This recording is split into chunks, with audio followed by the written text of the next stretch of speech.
to take advantage of it. It doesn't matter which party you represent or whatever, but you need to be able to vote. There were a lot of shoulders that we stand on that fought for us to have the right to be able to vote. It's just so powerful. It reminds us, again, as I mentioned, the shoulders that we stand on that opened up the door, paved the way for us to be able to vote and vote freely. This art piece that we did for Hope Murals as an organization, it is all about art that has an impact, art that has a message, and our goal is to always have the work that we do resonate with people long after we're gone. Historically speaking, the arts have always served as a conduit for the voice of the people that are oppressed. Because we were celebrating the 100-year women's suffrage movement, because elections this year are so crucial, I chose Shirley Chisholm as the feature, kind of like portrait piece. And through that image, I wanted it to empower every single woman that came in contact with. When it started, it was black and white. Now it's about people, and really mainly brown people. We're really a nation, we are a nation of brown people. I guess the most important part to me is the message of voting. And voted like your breath depended on it. As youth, we're still contributing to, the political process as those who go out and vote. I think that's very significant. We hope this mural motivates the community here in West Perrine to go out and vote. Go vote. I am proud to be able to bring art to my neighborhood, and they will always remember that I was a part of the initiative to bring it to South Dade. We need to go out and vote, and we need to go out and vote in numbers. Go vote. Just remember this, a voteless people is a hopeless people. What I would say is that it's very significant that you go out and vote in local elections as well as...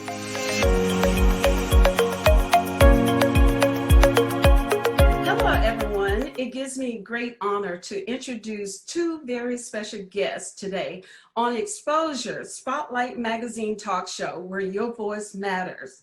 First, we have Hermod Dubois, who has been honing his skills in public art since his teenage years growing up in the Bronx, New York. During the emergence of the hip-hop era in the 80s, Hermod was immediately submerged into the raw b-boy culture of urban streets arts, including DJ MC, rhythming, poetry, breakdancing, and graffiti. And next we have the beautiful multidisciplinary Latina artist, Belkis Gonzalez, also known as Yera. And I think I pronounced that correctly, but if not, they're gonna help me out. Who is based in Miami, Florida.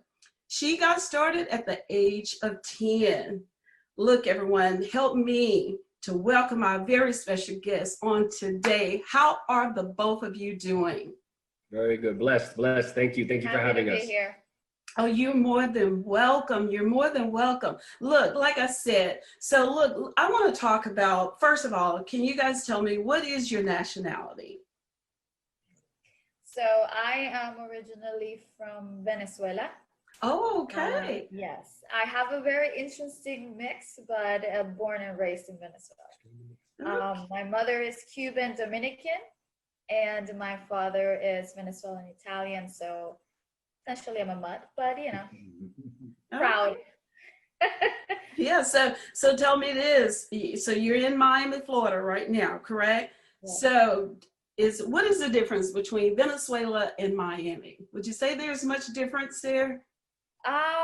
Well, that's an amazing question. There has been, the community of Venezuelans have really grown here in Miami. So there are places where you just go and you really feel like you're in Venezuela. But if I had to mention one thing that is completely different, would be the mountains. Oh, Climate is very similar, but we are just engulfed with mountains. So that would be like the one thing that if I had my wish, that's what I would like to see here in Florida. Oh, okay. Yes. And you, Herman? Sure. I'm born and raised in New York, but my parents are from Puerto Rico. So we came up with it's a very common classification for Puerto Ricans that grew up in New York called New Yorkers, which is interesting because New York City has the largest population of Puerto Ricans outside of the island.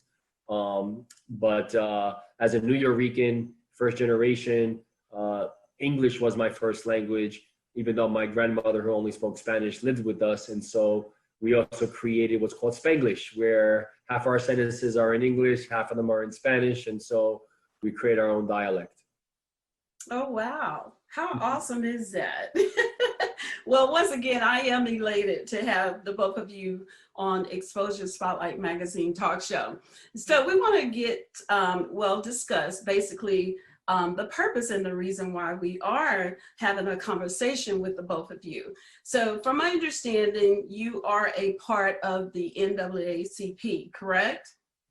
Well, we had a collaboration project with them this past couple of months during the election season. So we're not officially members of the NAACP, but I would like to consider ourselves official partners, especially now that we've embarked upon this collaborative project, that we can explore future collaborations and opportunities to engage in programming that they are so already active in, as well as programming that HOPE Murals is active in.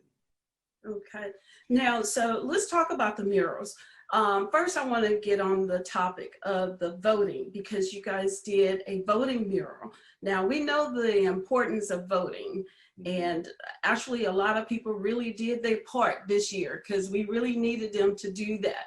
But from my understanding, from the voting mural, it was created and designed to share with others the importance of voting. So can you just tell us a little bit more about that? Sure. The idea initially just came about because I felt that people in general, across communities, across ethnicities, across class, needed to truly embrace the power that they have in voting, in terms of expressing what direction they felt this country needed to go in, and what leadership needed to best represent our perspectives. And aside from the challenges that we all encountered in 2020, from social injustices to the international pandemic, clearly I felt that there was a lack of leadership in these areas at the federal level, state level, local level. And as somebody who has always has had an activist gene throughout my life,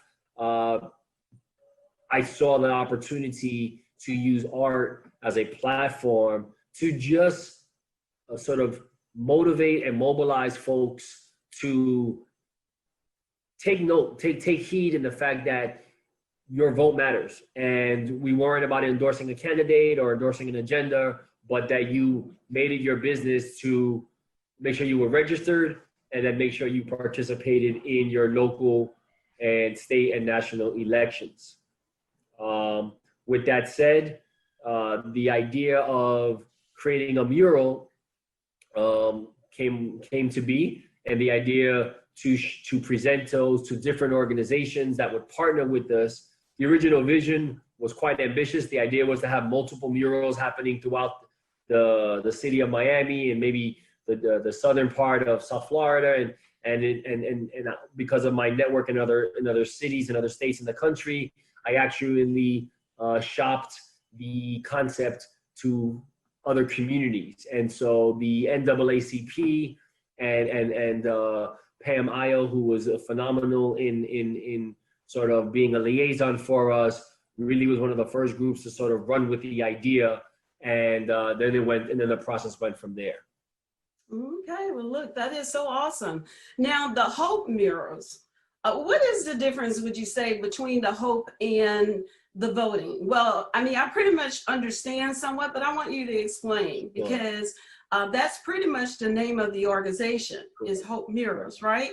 Correct. I run a nonprofit organization called HOPE Murals, which is about 3 years old. We're a young organization. And fundamentally, it's about using art to impact people. But more specifically, we have a program model where we work with young people who are incarcerated, and we paint murals with young people on the walls of the juvenile detention centers here throughout Miami-Dade County. And it's not just we go in and paint, but it's an opportunity to engage with young people in a dialogue and mentoring and getting them to envision their life when they get out. Acknowledging the mistakes they made, acknowledging where they're at, but realizing that their future does not have to be what their current presence is. And we had that dialogue in a creative fashion that ends up becoming the very image that we create a mural for. And currently there are over 30 murals at the Juvenile Detention Center here in Miami-Dade County. So that is the basis of HOPE Murals, is how do we get young people to really think about their lives and their future in a positive, optimistic way, and in many ways inject hope into their present reality at a time when there's not a lot of positivity around them. And so, unfortunately, with COVID, most of our programming was forced to stop.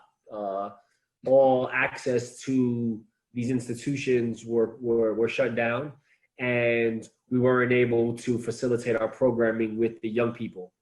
But that is just one division of HOPE Murals. That's kind of what we're most known for. But HOPE Murals has always been about working in communities, working with churches, working with schools, working with organizations that have a message of social impact, and how we use art to share that message to the public. Because street art is very much like a billboard. It sends a message continuously to the folks who view it. And we want our art to be more than just visually stimulating, but mentally and intellectually stimulating, and resonate with the viewers, whether young or old, when they leave, that they felt that they had a level of engagement with what they saw. And so that is a fundamental sort of practice of HOPE Murals. And not that we're against any other kind of art, but we've always felt what distinguishes HOPE Murals is that our art should have a resounding impact with its viewers.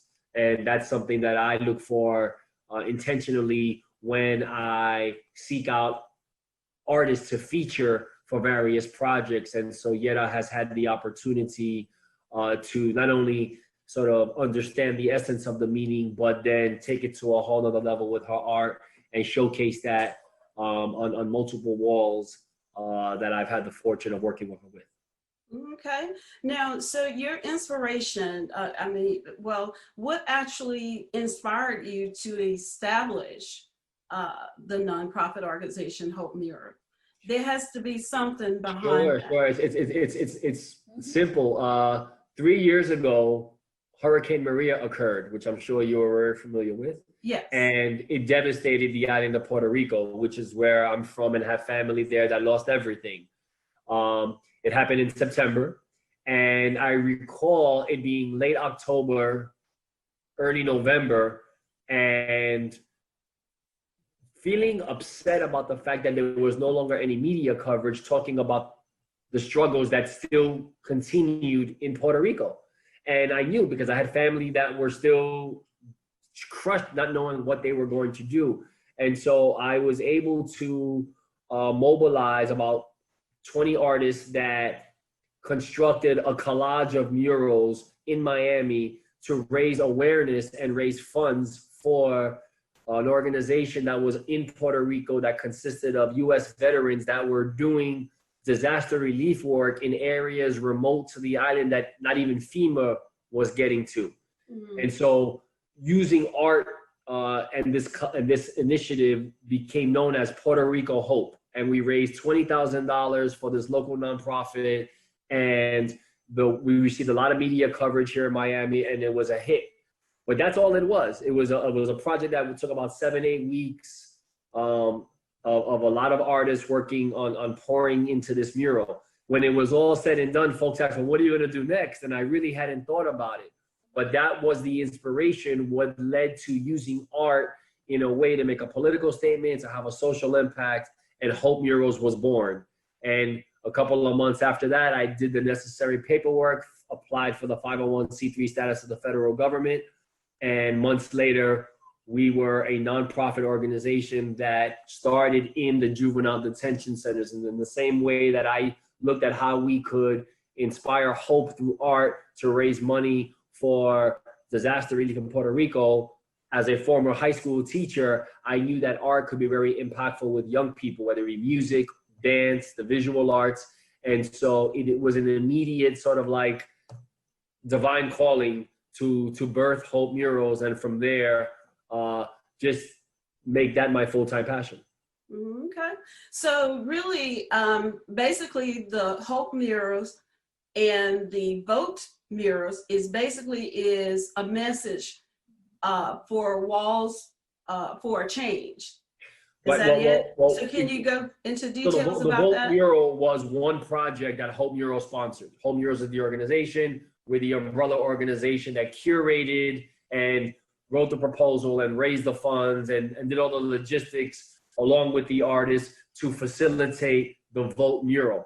But it's one of many projects that we have facilitated under that same ideology that we have to remain hopeful in all aspects of our life, and that whether it's politics or whether it's health or whether it's social justice, if we lose hope, then we're defeated before we start. Oh, wow. Yes. Yeah. So tell us the ages of the juveniles that you actually have a part of the organization, because I think that's really good. So you found a lot of talent from these juveniles that was able to. Yes and no, because the way the model works is not necessarily designed to target youth who are artistic. Okay. As a matter of fact, most of the youth we've worked with have never picked up a paintbrush in their life. So the way the model works is every month I recruit a new artist that becomes the feature artist for that month and that mural. Oh. And that artist participates in a brainstorming workshop along with the young people at the juvenile detention center that becomes the inspiration for what the artist creates as a representation of what the young people envision as their life when they get out. And so if you visit our website or if you visit our social media platforms and you go back pre-COVID, you'll be able to see a lot of the completed murals that are all inspired and facilitated and executed by the artists of that month, as well as the group of young people who participated in that month's mural. Oh, that's great. And the age group, to answer your initial question, unfortunately, as sad as it seems, the youth range from 9 to 18 years of age in the juvenile detention center here in Miami-Dade County. Okay. Do you see the organization expanding? Because I think this is a great and awesome thing.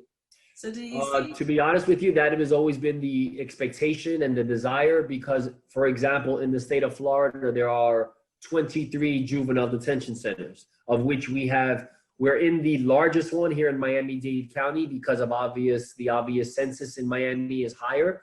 But we've had the opportunity to receive some funding from the State Department of Justice to facilitate one mural in Tampa in the Hillsborough County Juvenile Detention Center, as well as in Broward County. And right before COVID occurred, which everything got shut down, we were in talks with the state to expand to other facilities. But there are detention centers across the country, and ideally I would love to bring the model to all the facilities, because if we really think about what we're trying to do with these young people, it's acknowledging that they made a mistake, accept what was done, and then look to move on from that, not make them career criminals. And I think that we have a great platform with the art, because it really engages them in dialogue of reflection for them to kind of self-actualize and think about where they see their future. And I don't think we're doing enough of that with kids in general, but when you add kids who are incarcerated, who have some other challenges, I oftentimes feel that they're the forgotten ones. They're the ones that we in society, we don't see them, we don't think of them, we forget that they exist. And unfortunately, I think there are some major consequences to that. And so that's the inspiration behind Hope Murals. Okay, so has there been a change with some of the juveniles since they've been a part of what you all are doing? The greatest testimony we have is from the leadership, the administration of the juvenile detention centers, who said that although they were a little reluctant at first, over the time that we've been there, they have witnessed a major culture shift in not only, this is the interesting part, and not only the mindset of the young people who participate in the project, but the officers who have begun to realize that their role as an adult there doesn't always necessarily have to serve as that of an authoritarian individual or an officer, but that an uncle, a big brother, a mentor, and really engage with the young people in a way that's more corrective and rehabilitative rather than being so disciplinarian. And I think that that has been one of the greatest testaments to the impact that we've had there. Besides the visual stimulation, wherever the kids turn, there are messages of inspiration and motivation and visual appeal, visualizations that yes, it's still a jail. It's not mistakenly anything else but a jail.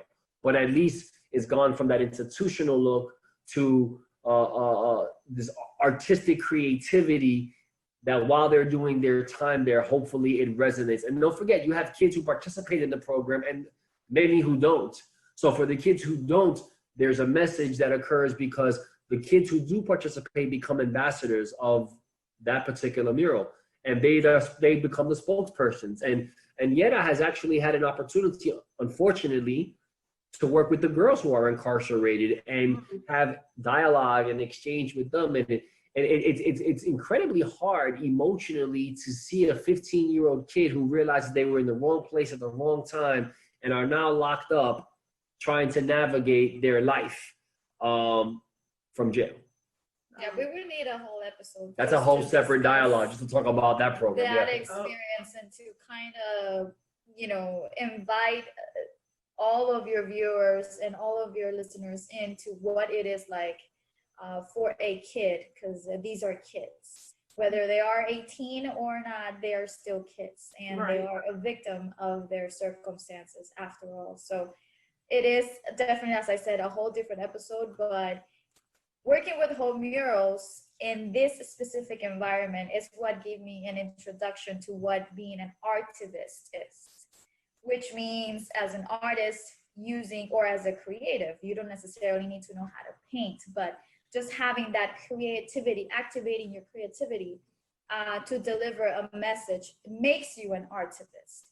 And of course, what artists would love to, have a series of, canvases being in a museum and having all the beautiful glam and an exposure of what being an artist entails in that aspect. But having the impact that you have as an adult, as an artist, for these young adults and for these kids, it is so much more rewarding, and that's why we're here. Yeah, I'm sure it is. Now, and I'm glad you spoke for a moment there, but I do have a question for you, Yera. Yes. So what inspired your vision for, for both projects?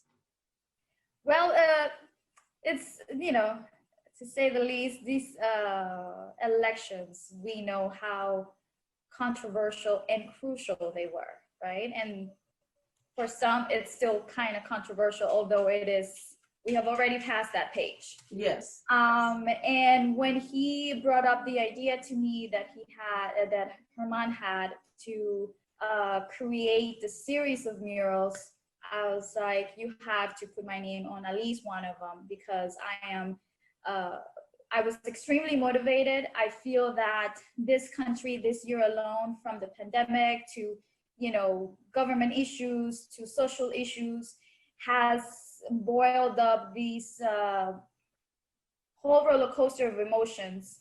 I am an introvert, as a surprise. And so I feel that I really hold on to art as a form for me to be loud. And I always say that I use art as my form of protest. And when the Vote project was presented, and when he was telling me about his idea, I was all on board for it. And, beautifully enough, he definitely partnered with very key game players that made this happen.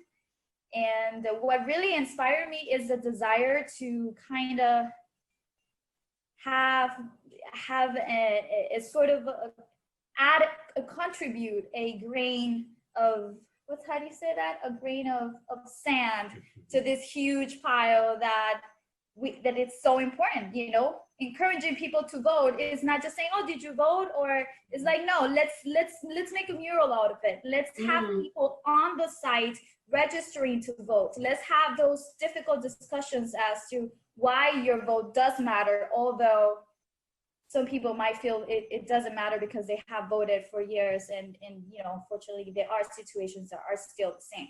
But still, it reached those that didn't, though, I'm sure.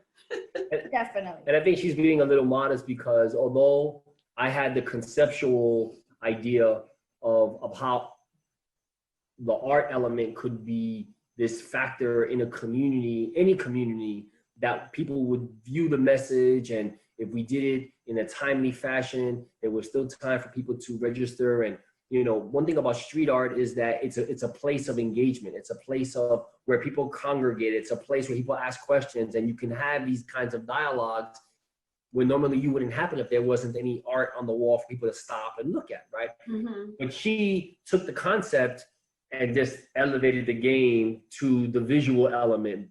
I wish your viewers would have a chance to actually see it, because it doesn't do it justice just to call it a vote mural. But when you stand and you actually look at all the elements, which I know that there'll be a chance for her to elaborate on, it goes so much deeper than just the idea of the vote. It talks about history, and she'll talk about who she honored in the mural, and it talks about the other symbolism. And it really is sort of like, it reads like a story if you have a chance to view the mural, which aside from it being conceptually strong, it's visually impactful. Well, this is a great thing that you guys are doing and have done. I think this is just awesome, tremendously. Now, I do have a few more questions that I would like to ask. Can you just tell us about the paint that you actually use in the project and its environmental benefits as well? Yeah, so we have a great partner paint company that's new into the paint industry called Smog Armor, and they're sort of have a patented formula that is revolutionary in the paint world, because for those folks who are accustomed to painting, whether you're doing commercial painting or spray painting from a street graffiti perspective, or painting your home, paint is filled with tons of toxins and chemicals that do damage to our air. And this patented formula was designed to remove carbon dioxide from, so it absorbs, it has an absorbent element which reduces the carbon dioxide levels in the air, and also has another element which absorbs odor. So for example, if you're using it indoors, and we had a customer who used it in her office because she had a cat and didn't want the cat and the cat litter smell to carry throughout the office. Once she painted her office with this interior line, she was able to remove the element of odor because of what the paint does. The external line is very equivalent to planting trees. Everyone knows as trees are planted, the more green you have, the better it is for the environment. So there's an infographic that they use a lot, that for every gallon of paint that's used in a mural, it is the equivalent of planting an adult tree, which activates for up to 5 years of absorption of the CO2s in the air. And so as artivists, as Belkis mentioned, it was important for us that here we are making this, intentional move to have a visual impact and to have an intellectual impact and to have a social impact. Well, what good would that do if we are destroying the environment in the meantime? And so once we've had the opportunity, and it's not our first project with Smog Armor, it has now become our official partner. And as we move forward into other community projects, that's the paint we will be using.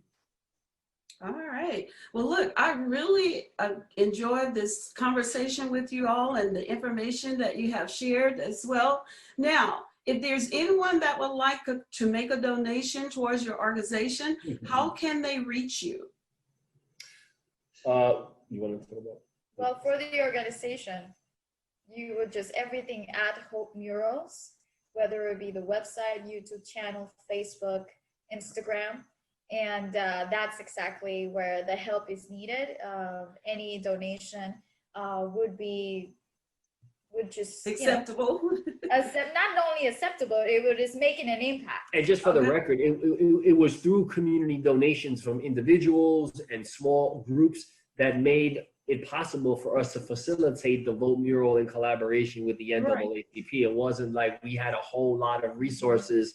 And so it just shows the power of the purse, that when people really get together and mobilize and believe in something, the resources can be raised. It's about practicing consciousness. It's not just, reading about it or speaking about it, but you also have to, act on it. So definitely. And for me, my social media is at la.yera, YERA.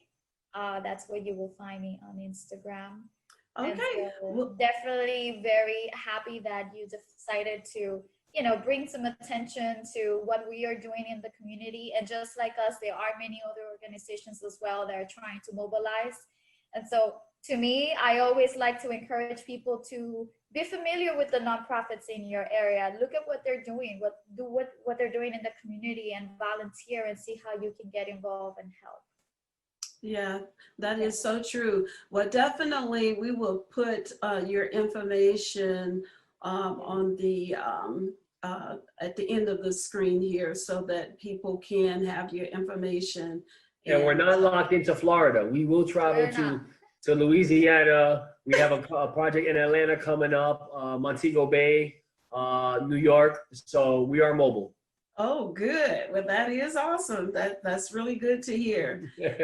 Fantastic. Is there anything else that you all would like to share before we end our conversation?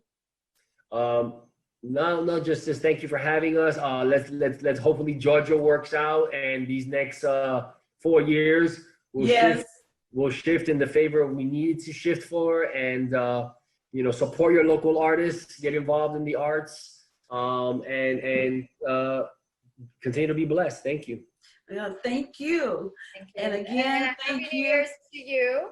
I'm sorry? And a happy New Year's to you. I know we're just a couple days away. I think it is also good to reflect for all of us what this year has taught us and how we're going to move on and elevate. Amen.